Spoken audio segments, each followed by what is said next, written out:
When you're passionate about something, it's all you can think about. You dream about it. Yeah, I think passion is really important because it means you care about something.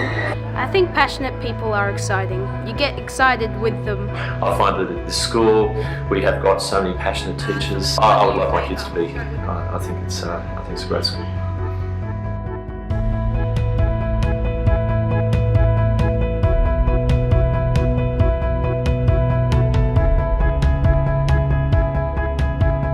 Jumped into the water in the middle of the ocean, and it was just clear blue when I put my head down, and a shark just swam right by me, and I was just like, this is amazing.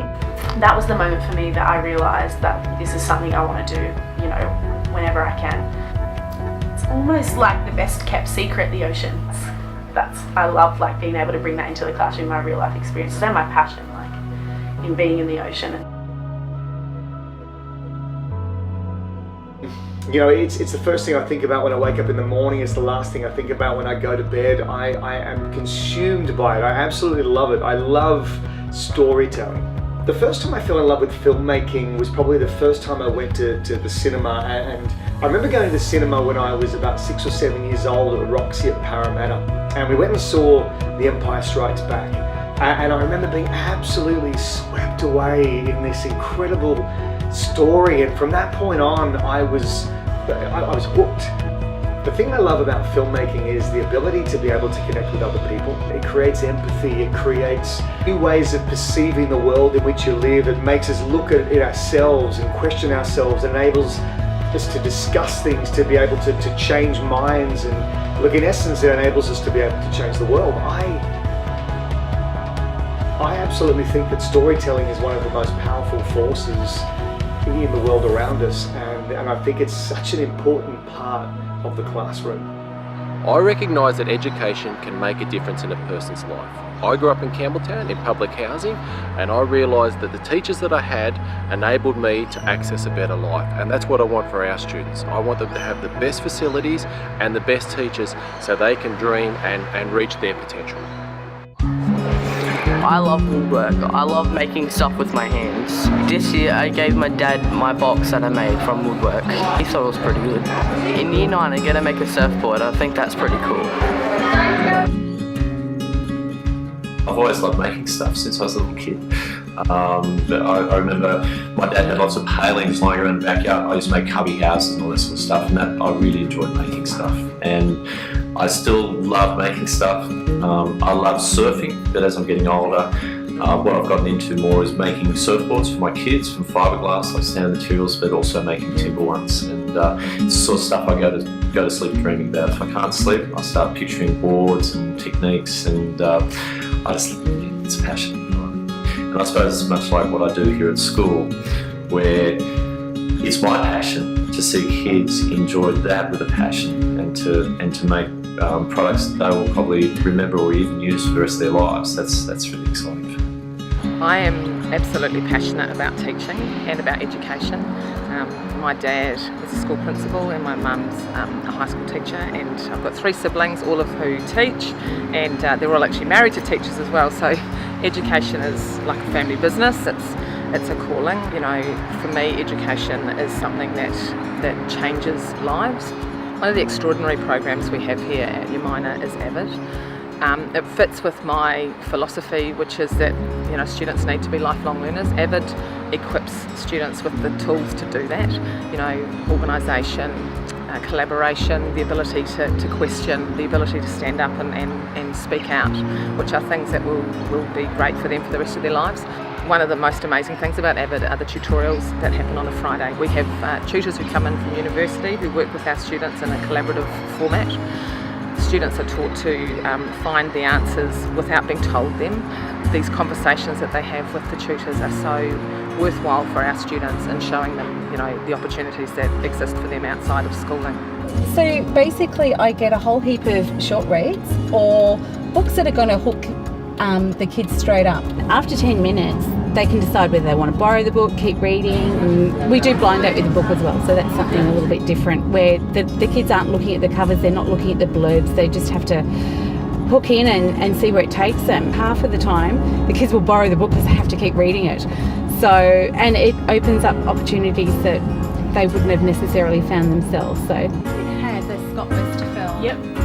I don't have that series at all. Oh, okay. So I'm still thinking I've put that on my... Yep. I always loved reading as a child, being able to escape what I was doing, go on a holiday with a book. My family often would watch movies that would petrify me. I was an absolute fraidy cat, and I used to sit behind our lounge at home still so I could see, but with my fingers firmly planted in my ears and reading. My early love of literature started with Enid Blyton stories, you know, escapism, magic faraway tree. You don't need to do it not unless you're running. It's always great to be able to give them a taste of something else that they might not have tried, or ignite something inside them that they might not have discovered for themselves yet. One of my passions is definitely filmmaking. It gets me really excited. Last month actually I shot a film for Bloodfest with some other school friends, and we actually won. I love coming to ag because you get to see all the animals and you get to learn about hydroponics and chicken coops, and you get to see the cows every day and the sheep, and you've got pregnant Rhonda, which is up there, and she's about to have a newborn calf.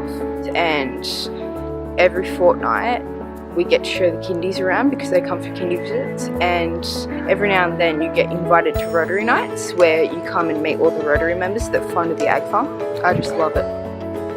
When I'm teaching marine studies, I find that a lot of the students in the classroom already have a lot of expertise about, you know, the marine environment and different recreational activities, and I love to be able to use that. And I talk to the students now, because we teach, you know, years 7 to 9 here.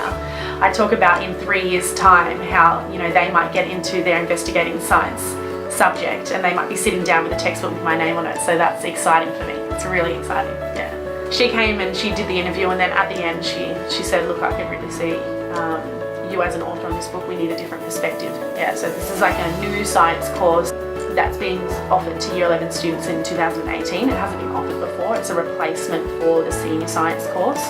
And it's about engaging with science on a more practical level. So it really aligns well with the type of students we have here, because it's talking about science and how it applies to the real world, as opposed to just giving theories of things that don't have any significance. This subject is really about, you know, scientific skills and how they're going to be used in the future. The nominees for the production book Best Short Documentary are Mankind is No Island, directed by Jason Van Genderen and produced by Shane Emmett. And the winner is Mankind is No Island. I've been really lucky with my filmmaking over the years. We must continue to help homeless communities all around the world. I've been fortunate enough to be able to win a number of awards at international film festivals. It's an exciting world, and I really love being a part of it. As filmmakers, inadvertently what often gets in the way of us telling the story are all of the things that actually stop this perfect idea in any of our heads, and so the simplicity of using the mobile phone. I think that narrative is such an important part of not just English, but a part of communicating in the broader world. And it's those moments in the classroom, you know, those light bulb moments where you really feel like something has changed. It's electric. It's this electricity in the room when students are excited about their own ideas, about sharing them with one another, and I guess at the end of the day, just to create passion in the room, to be able to be a part of that is extraordinary. One of the major strengths of Brisbane Water Secondary College is the passionate teachers. We have an expert in every classroom. They go the extra yard for their students. They give up their time during lunchtimes, during breaks, and they provide a range of different opportunities that kids typically wouldn't get in most high schools. I get quite emotional when I talk about this place and this school and these kids and this community. You know, I feel privileged to come here every day and to do this work. I am always blown away by the passionate teachers around me. I guess just because they have such a thirst and such a love of the subjects with which they have, you know, embedded themselves. It's quite extraordinary. I love teaching at this school. What I've found, particularly in the last few years, I'm working with some of the nicest people I've ever met, but they're some of the best teachers I've ever met.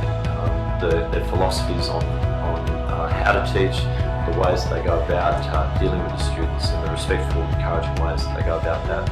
I'm in awe. it's great to be part of. I mean, I don't want to be anywhere else. I love it here, I love this place, and I just feel completely honoured to be part of this community.